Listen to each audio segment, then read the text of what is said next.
जय हिंद दोस्तों, मैं सुधीर सिंह और आप देख रहे हैं प्रचंड भारत। और मैं हूं लखनऊ में, और लखनऊ की जनता से जानेंगे 2022 के चुनाव के मद्देनजर इनसे बातें होंगी, सारे मुद्दों पर इनसे खुल के बात करेंगे और पूछेंगे कि किस पार्टी को आना चाहिए और क्या इनका सोचना है इस सरकार को लेकर के और प्रीवियस की सरकार को लेकर के।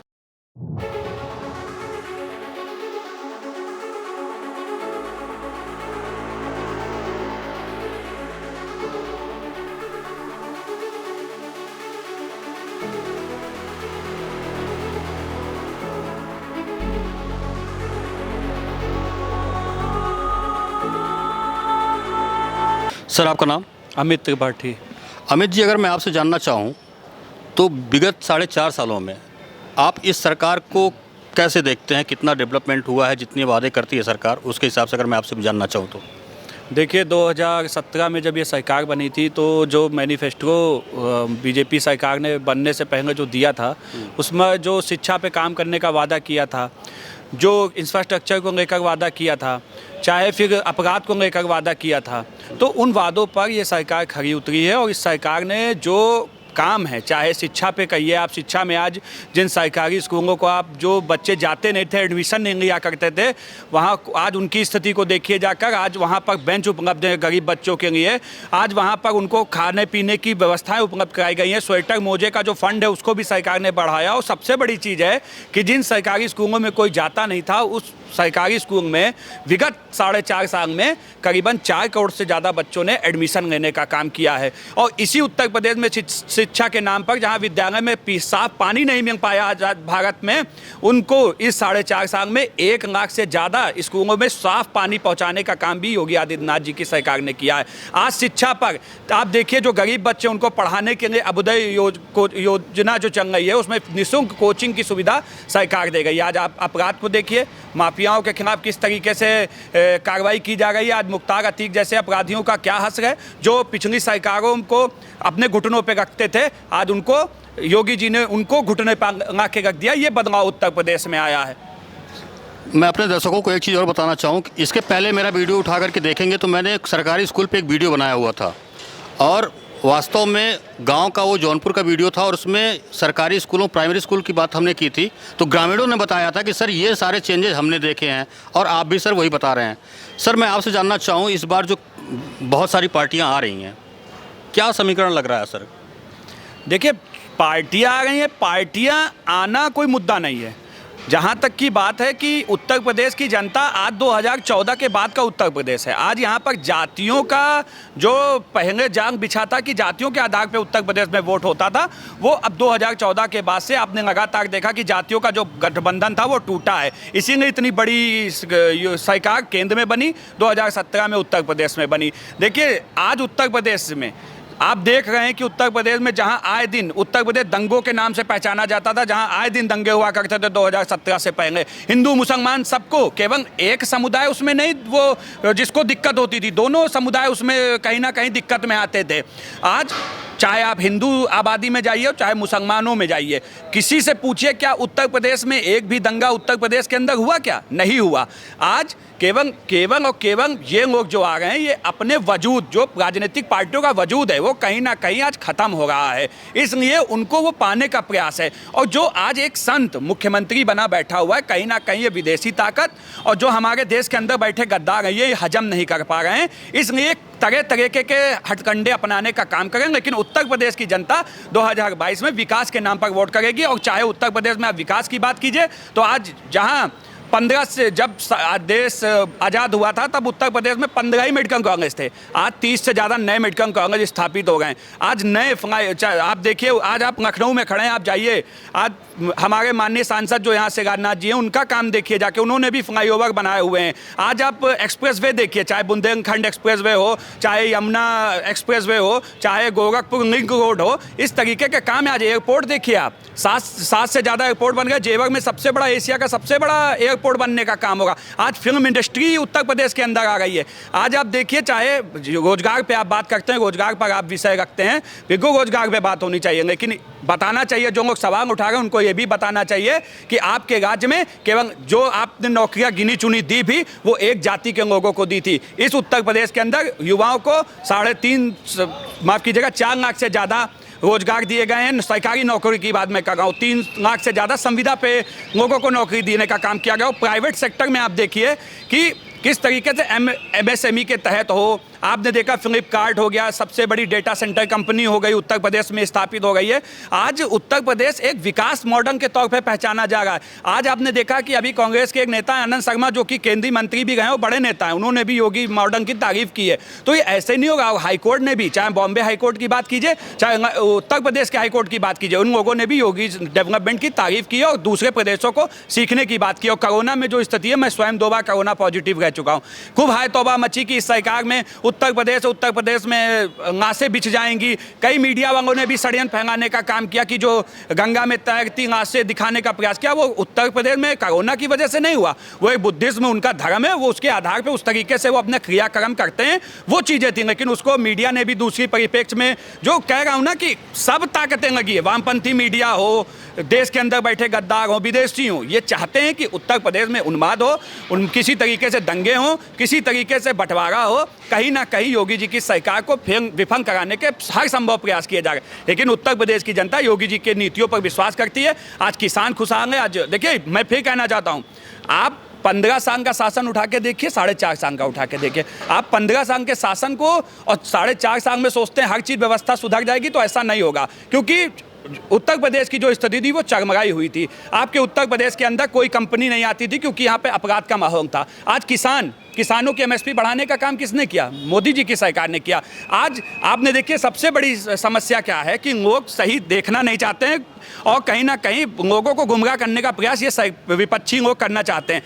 MSP क्या है? MSP पे अगर हम किसानों को, जो मंडियां हैं, मंडिया के बाहर भी अगर कोई बाजार दे रहे हैं, तो उसमें समस्या क्या है? मंडियां नहीं बंद हो जा गई हैं। और राकेश टिकैत जैसे लोग केवल और केवल ये लोग देश विरोधी ताकतों के साथ कनाडा से फंडिंग लेकर, विदेशी लोगों से फंडिंग लेकर और देश के अंदर बैठे गद्दारों से फंडिंग लेकर सिर्फ एक एजेंडा सेट किए हुए हैं। इनके साथ किसान नहीं है। आपने देखा कि कैसे इन्होंने हमारे तिरंगे को फेंकने का काम किया था और वहाँ पर खालिस्तानी झंडा इन्होंने लाल किले पर फहराने का काम किया था। तो देश की जनता और उत्तर प्रदेश की जनता बड़ी समझदार है। उत्तर प्रदेश की जनता जाति के आधार पर नहीं बटेगी, विकास के आधार पर वोट करेगी और 2022 में योगी जी की सरकार पूर्ण बहुमत के साथ उत्तर प्रदेश में बनेगी। सर, मैं अगर आपसे जानना चाहूँ, आपका नाम? मेरा नाम आशीष वाल्मीकि है। सर, मैं अगर आपसे जानना चाहूँ, सपा का जो कोर वोटर होता है वो यादव और मुसलमान, यही फैक्टर होते हैं, ठीक है। बाकी और जातियों का उनको मिलता रहता है। इस बार ओवैसी के आने से आपको क्या लगता है, कितना चोट पहुँचेगा अखिलेश सरकार को? देखिए, ये बात तो आप बड़ी अच्छी बता रहे हैं, क्योंकि उत्तर प्रदेश की जनता ने देख लिया है कि ओवैसी के आने से जिस तरह से खास तौर पे अखिलेश यादव तिलमिलाए हुए, उससे उनकी पीड़ा स्पष्ट होती है। और अखिलेश जी वैसे भी अपने काम की वजह से, जिस तरह से उनका अभी हाल ही में उनका जिस तरह से रिवर फ्रंट घोटाला सबके सामने आया, तो उनकी छवि तो स्पष्ट हो ही चुकी दुनिया के सामने, और खासतौर पर उत्तर प्रदेश के लोगों ने उन्हें देख लिया। जिस तरह से हम देखिए, हम युवा हैं, हमने सोचा था कि उत्तर प्रदेश को एक युवा मुख्यमंत्री मिला है, बट हमें लगता है कि हम युवाओं के लिए वो खरे नहीं उतर पाए। जिस तरह के घोटाले हुए, जिस तरह से उनकी भर्तियां हुई, आपने देखिए कांस्टेबल भर्ती और ऐसी ना जाने कितनी चीज़ें सामने आई हैं, तो उस तरह से हमारा विश्वास और उत्तर प्रदेश के लोगों का विश्वास धराशायी हो चुका है। और आज की डेट में जिस तरह से, आज के परिप्रेक्ष्य में आपने जिस तरह से देखा कि योगी जी का काम, आज कोरोना के टाइम पे जिस तरह से WHO ने योगी जी की तारीफ की, और कल ही मोदी जी का जन्मदिन था, जिस तरह से वैक्सीनेशन का काम हुआ, और आज मैंने देखा जिस तरह से चल रहा, तो कहीं ना कहीं मोदी जी की एक साफ छवि और स्वच्छ नीति के साथ में उत्तर प्रदेश आगे बढ़ रहा। सर, 2 बार चुनाव में 2 पार्टियों से गठबंधन कर चुके हैं अखिलेश जी। सपा जो है कि कांग्रेस के साथ भी आ चुकी है, हस्र देख चुकी, मायावती के साथ भी अपना गठबंधन करके हस्र देख चुके हैं। अब विकल्प कौन बचता है? यूपी में अगर आप आ रही है और ओवैसी की पार्टी भी आ रही है, तो दो ही विकल्प बचते हैं। तो शायद हमको लगता है कि इसमें भी उनको अब दिखता होगा कहीं ना कहीं मौका कि शायद आने वाले चुनाव में। देखिए, मुझे मैं आपकी बात से थोड़ा बहुत सहमत भी हूँ, थोड़ा बहुत नहीं भी हूँ। क्लियर ये कर देता हूँ कि देखिए, जिस तरह से देखिए उत्तर प्रदेश की राजनीति में जिस तरह से जातीय समीकरण हावी रहा है, अभी पिछली सरकार में जिस तरह से योगी जी चुन के अगर इतनी सीटों पर आए हैं तो कहीं ना कहीं जातीय समीकरण को धराशायी किए। मैं खुद एक दलित समाज से आता हूँ, आप जानते हो कि मैं स्वच्छकार समाज से आता हूँ। मैं खुद एक व्यक्ति हूँ, इससे पहले मैं 4-5 हज़ार रुपए की नौकरी करता था। आज की सरकार ने हमें आत्मनिर्भर बनाने के लिए कई रोजगार योजनाएं चलाई। आज मैं खुद उनका लाभार्थी हूँ, मैंने लाभ लिया और मैं खुद आज अपना काम चला रहा हूँ। और आज मैं खुद नहीं कमा रहा हूँ, मेरे साथ आज 4 परिवारों का पेट पला। मेरे साथ प्लम्बर भी है, मेरे साथ इलेक्ट्रीशियन भी है, मेरे साथ राजगीर भी है, तो सब मिलके मेरे साथ काम कर रहे हैं। तो कहीं ना कहीं आज का उत्तर प्रदेश का व्यक्ति और खासतौर पे युवा चाहता है कि हमें एक ऐसी सरकार चाहिए जो हमें आत्मनिर्भर बना सके। हमें वो सरकार नहीं चाहिए जो 500 रुपये बेरोजगारी भत्ते के नाम पर हमारे युवाओं के स्वाभिमान को खरीदने का काम करे। तो मुझे लगता है अखिलेश धराशायी हो गए और ओवैसी साहब के आने की वजह से जिस तरह से आप देख रहे हैं उनके में वो तिलमिलाए हुए हैं, वो स्पष्ट उनकी पीड़ा साफ है। और योगी मॉडल पूरी तरह के सफल रहा है उत्तर प्रदेश का, चाहे वो युवा हो, चाहे वो दलित वर्ग हो। और फिर से योगी जी को ही चाहता है, वो पुनः चाहता है कि उत्तर प्रदेश के सिंहासन पर योगी आदित्यनाथ ही विराजमान हो। और इनके अलावा मुझे नहीं लगता कि किसी और कोई विकल्प है। हमें लगता है योगी जी पुनः वापसी कर रहे हैं और दमदार वापसी कर रहे हैं। मैं अपने दर्शकों को बताना चाहता हूँ, कल मोदी जी का बर्थडे था और कल जो वैक्सीनेशन हुआ है पैन इंडिया जो ड्राइव चली है, वो करीब 2.5 करोड़ के ऊपर वैक्सीनेशन हुआ है। और अकेले अगर मैं उत्तर प्रदेश की बात करूं तो कल 28 लाख के करीब वैक्सीन अकेले उत्तर प्रदेश ने लगा करके इतिहास बना दिया है। सर, आपका नाम? मेरा नाम अविनाश यादव है। सर, मैं अगर आपसे पूछूं कि इस बार जो चुनाव होगा वो कुछ डिफरेंट तो होना है, क्योंकि इस बार जो पार्टियां पहले से क्षेत्रीय थीं वो तो रहेंगी ही रहेंगी, बाकी और भी पार्टियां आ रही हैं। तो भाजपा को अगर मैं इसमें इंक्लूड करूं और पूछूं कि कितना सीट भाजपा लाएगी और फिर सबका गठबंधन अगर होता भी है तो क्या आपको क्या समीकरण समझ में आता है? समीकरण बिल्कुल स्पष्ट है कि कोई भी पार्टी इस समय लड़ाई में नहीं है। जो योगी जी का काम हो रहा, अपराध को लेकर के, शिक्षा को लेकर के, रोजगार को लेकर के, इन सब को लेकर के जो योगी जी का रहा, हम युवा वर्ग तो उनसे स्पष्ट रूप से मैं आपको बता दूं कि हम खुश हैं। और जो अन्य पार्टियां आ रही हैं वो चिंताजनक है। अन्य जो लोग इस समय सत्ताहीन हो चुके हैं, जिनका कोई जनाधार नहीं बचा है, ये उनके लिए चिंताजनक है।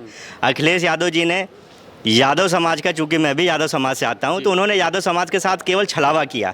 केवल उन्होंने जातिगत समीकरण बैठाया कि यादवों का मैं वोट बैंक लेने के लिए उन्होंने जीवन भर छलावा किया। लेकिन जो पिछले कई चुनाव से मैं जो देख रहा हूँ, और कि यादव समाज का एक बहुत बड़ा कैडर कार्यकर्ता और वोटर वो धीरे से अब सपा से छोड़ करके वो सीधे भाजपा के साथ जा रहा है। तो चूंकि ये रहा कि हाँ कुछ मतलब ये आप स्पष्ट मानिए कि अखिलेश यादव के साथ इस बार सपा का जो कैडर कार्यकर्ता या वोटर है वो यादव समाज वो नहीं जाने वाला है। उनको भी ये दिख रहा है कि हमने हमारे साथ जो छलावा हुआ है, हमारे साथ इस्तेमाल किया गया, वोट बैंक की जो राजनीति इन्होंने किया जातिगत रूप से, वो अब कहीं ना कहीं यूपी के अंदर ख़त्म होने जा रही है। लोगों को ये स्पष्ट समझ में आ गया है कि जातिगत से कुछ बनना नहीं है, हमें अब एकजुट होकर के विकास जिसकी तरफ दिख रहा है, जिधर हमें दिख रहा है कि हमारा जिधर कल्याण हो सकता है, हमको उधर जाना है। तो कुल मिलाकर के ये है कि ये तो निराधार बात अगर हम करेंगे कि भाजपा के लिए कोई इससे नुकसान नहीं है। सर, आपका नाम? केपी सिंह। सर, मैं एक चीज़ समझने की कोशिश करूंगा आपसे। सर, इस बार क्या हो रहा है कि अभी प्रश्न चिन्ह लगाने वाले आप थे राम मंदिर पे, ठीक है, संजय सिंह यहाँ पे एंट्री की और उसके बाद बहुत सारे घोटालों का बात करके और हाईलाइट हो रहे थे। अब वो रामनामी ओढ़ करके अयोध्या में घूम रहे हैं और हमारे जो कांग्रेस के हैं राहुल जी, वो भी वैष्णो देवी दर्शन करके आ रहे हैं। अखिलेश जी भी मंदिर मंदिर घूम रहे हैं। सर, ये तिलमिलाहट है या फिर जो चेंजेज आपको दिख रही है किस चीज़ की है ये? इस समय समय पे जैसे गिरगिट रंग बदलता है जी, ये उसी के लक्षण है। जी, और इस तरह की प्रतिक्रियाएं आती रहती हैं। जी। कभी जेब में सफ़ेद टोपी होती है, अब जैसे आजकल लाल टोपी चल रही है, अच्छा, तो मतलब ये कहने का है कि दोनों एक टोपी एक साथ रखते हैं। वो टोपी एक दूसरे जेब में रहती है, बस वो वक्त वक्त पे बदल दी जाती है। अच्छा। जैसे गिरगिट रंग बदलता है, बिल्कुल वही प्रक्रिया चल रही है। जी। जैसे राहुल जी जनेऊ धारण कर लेते हैं, जी। और अभी हाल ही में इन्होंने एक प्रश्न चिन्ह उठा दिया जी। हिंदू देवी देवताओं पे कि उनकी शक्तियाँ कम हो रही जी। हैं। अब समझ में नहीं आया इनकी टेलीपैथी कैसी है, हो सकता है डायरेक्ट संपर्क में रहते हों। जी। तो अब इनको पहले खुद तो निर्धारित करना होगा ये किस धर्म के अनुयायी जी। हैं। जैसा प्राप्त जानकारी के अनुसार इनके पिता पारसी थे जी। और इनकी माता इटालियन है, तो हो सकता है ईसाई धर्म या किसी धर्म की हो। हाँ, हाँ। अब इनका धर्म हिंदू कैसे है, ये तो पहले एक प्रश्न चिन्ह है। ऊपर से वो भी सर वो दूसरे वाले हिंदू है ना, वो ऊपर से कोट के ऊपर से पहन लेते हैं।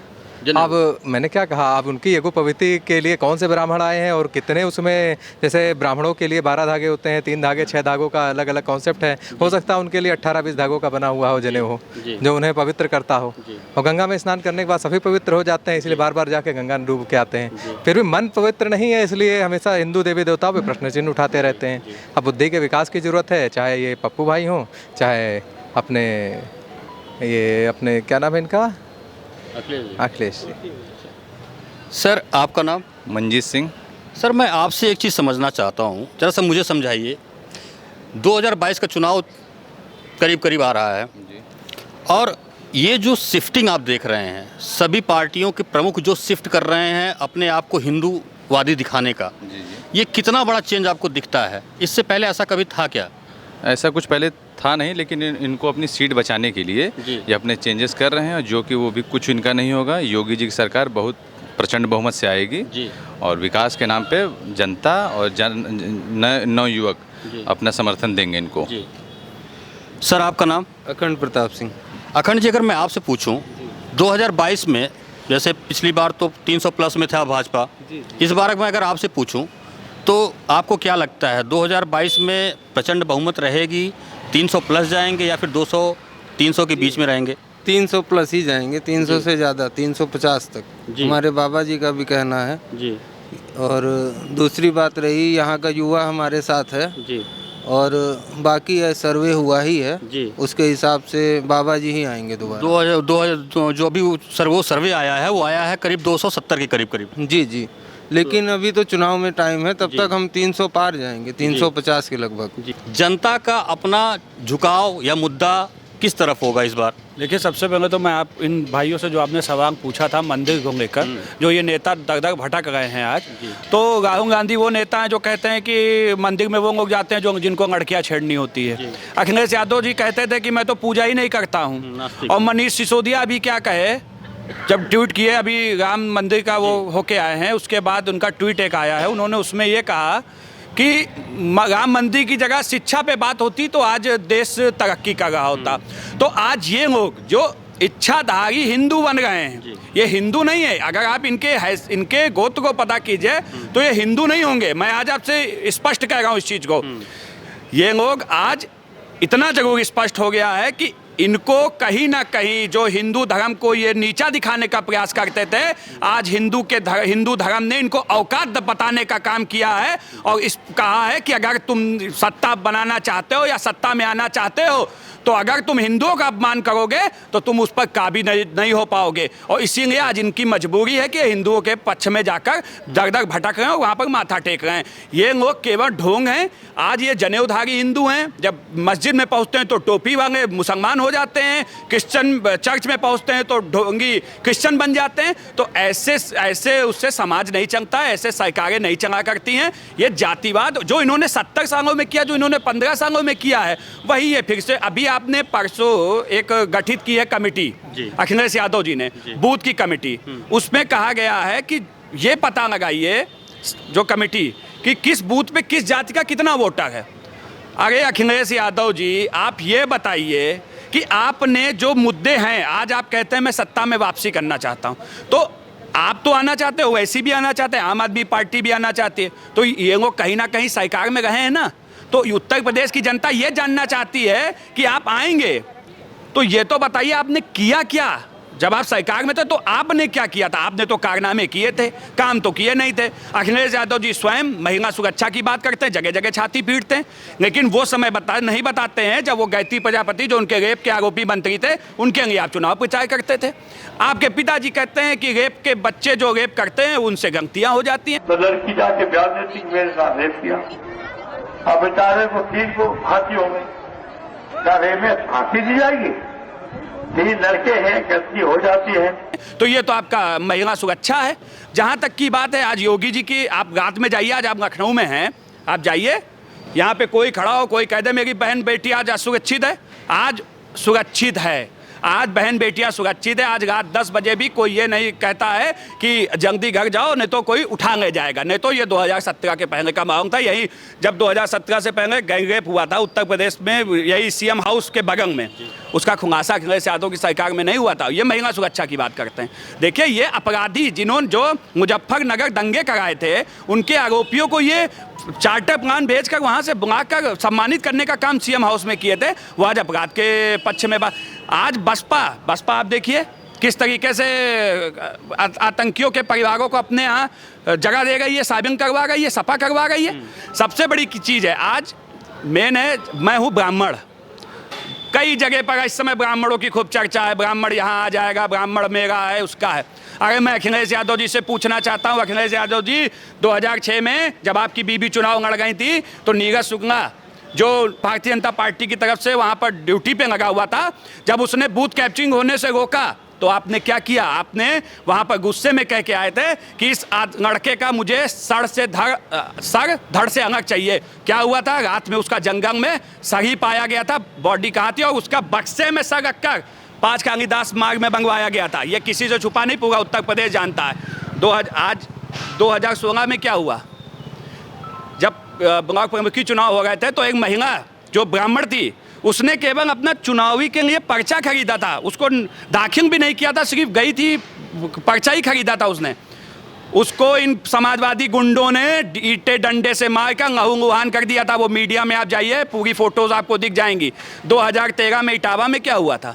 जो ब्राह्मण दंपत्ति थे उनके मुंह पर कांगिक पोता था और पूरे गांव में टहलाया था। बाद में अखिलेश यादव से पूछा गया कि क्या आप जो ब्राह्मणों के साथ अन्याय उस पर कार्रवाई करेंगे, तो उन्होंने कहा ये सब चीज़ें तो होती रहती हैं। तो ये इनका ब्राह्मणवाद है, ये इनका ब्राह्मणवाद है। ये ढोंगी लोग हैं। ब्राह्मणों का विश्वास केवल और केवल योगी आदित्यनाथ में। योगी आदित्यनाथ जी पर कहते हैं ब्राह्मण विरोधी हैं। मैं पूछना चाहता हूँ, आज योगी जी के बाद जितने भी बड़े पद हैं उस पर आज ब्राह्मण आसीन है, तो ये हमारे लिए सौभाग्य की बात है। पिछली सरकारों में एक जात के लोग थानेदार बने बैठा किया करते थे, एक दंगाली हुआ करती थी, समाजवादी पार्टी के गुंडे बैठकर थाने के अंदर दंगाली किया करते थे। ये किसी से छुपा नहीं है, इसीलिए इनका ये हश्र हुआ था। ये तो काम नहीं है, कारनामे करने वाले लोग हैं, इनको जनता बर्दाश्त नहीं करेगी। और आज भी इनके कारनामे बंद नहीं हो गए हैं। अभी हमारे जानकीपुरम में इनके एक विधायक हैं जो पूर्व हैं, बंगियाबाद से गए हैं, इंदम गौतम।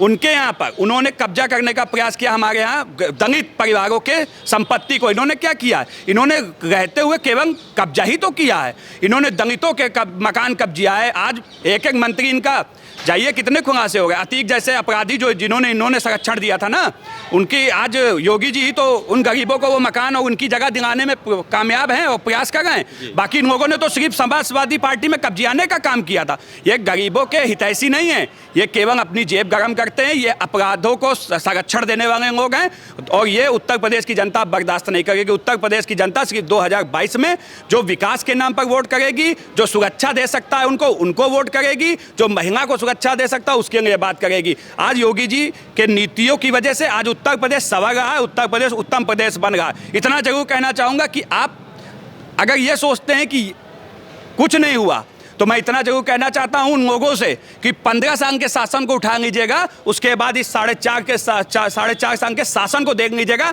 आपको पता चल जाएगा कि वो 15 साल बेहतर थे कि ये 4.5 साल बेहतर थे। इसलिए मुझे कोई दिक्कत नहीं, मैं युवा हूं, मैं योगी आदित्यनाथ जी से प्रभावित हूं क्योंकि उन्होंने जनहित में काम किए हैं। आज लोग के साथ उनका जुड़ाव है। आज उनका क्रेज केवल उत्तर प्रदेश में नहीं है, उनका आज देश के हर कोने में वो जहाँ जाते हैं वहाँ उनको वो लोकप्रिय हैं, उनको लोग मानते हैं क्योंकि आज वो एक ब्रांड बन चुके हैं। उन्होंने विकास किया है। पहले उत्तर प्रदेश की पहचान गड्ढे से थी, आज विकास से है।